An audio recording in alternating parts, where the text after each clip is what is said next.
कुछ लोग समुद्र में शार्क मछली को पकड़कर उसके पंख काट लेते हैं और फिर शार्क के बचे हुए शरीर को फिर से समुद्र में फेंक देते हैं। लेकिन लोग शार्क के साथ ऐसा क्यों करते हैं?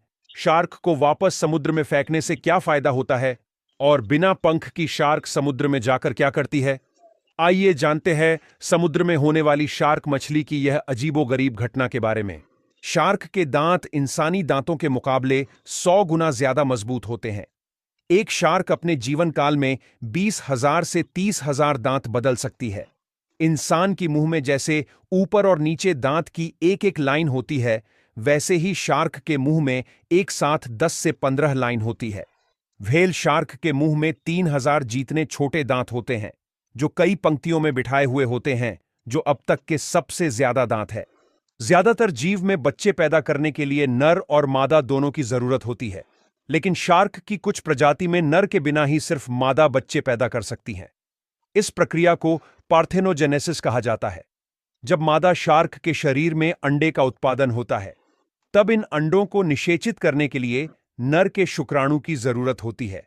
लेकिन जब मादा शार्क लंबे समय तक अकेली रहती है और उसे नर का शुक्राणु नहीं मिलता, तो उसका शरीर एक स्वचालित प्रक्रिया शुरू करता है और अंडे में मौजूद एक पोलर बॉडी खुद ही अंडे को निषेचित कर देता है और आगे चलकर एक बच्चे का जन्म होता है। लेकिन इस पार्थेनोजेनेसिस से जन्मे बच्चे हमेशा मादा होते हैं, क्योंकि बच्चे का डीएनए केवल मादा शार्क से आता है और नर का कोई सहयोग उसमें नहीं होता। वैज्ञानिक अभी भी इस प्रक्रिया पर शोध कर रहे हैं कि शार्क की तरह इंसान में यह परिवर्तन हो सकता है क्या। अब जानते हैं कि कुछ लोग शार्क के पंख काट के समुद्र में क्यों फेंक देते हैं और बिना पंख की शार्क समुद्र में जाकर क्या करती है। दरअसल कुछ लोग समुद्र में दूर तक जाकर अवैध तरीके से शार्क का शिकार करते हैं और फिर जो भी शार्क उसके जाल में फंसती है, उस शार्क को पकड़कर उसके फिन्स यानी पंख काट लेते हैं और फिर वह जिंदा शार्क को वापस समुद्र में फेंक दिया जाता है। यह शार्क के पंख काटने की प्रक्रिया को शार्क फिनिंग कहा जाता है। शार्क के कटे हुए पंख बहुत ही कीमती होते हैं। उसका उपयोग मुख्य रूप से शार्क फिन सूप बनाने में किया जाता है।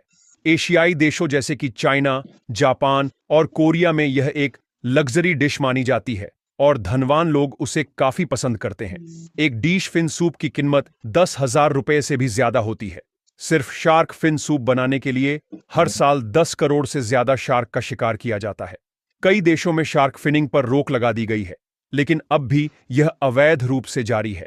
शार्क के पूरे शरीर की कीमत इतनी ज्यादा नहीं होती है जितनी कि सिर्फ पंख की होती है। इसलिए शिकारी पंख कटी हुई जिंदा शार्क को समुद्र में फेंक देते हैं। वह पंख कटी हुई शार्क समुद्र में जाकर थोड़े समय में ही ठीक से नहीं तैर पाने की वजह से भूख से मर जाती है या किसी बड़ी मछली का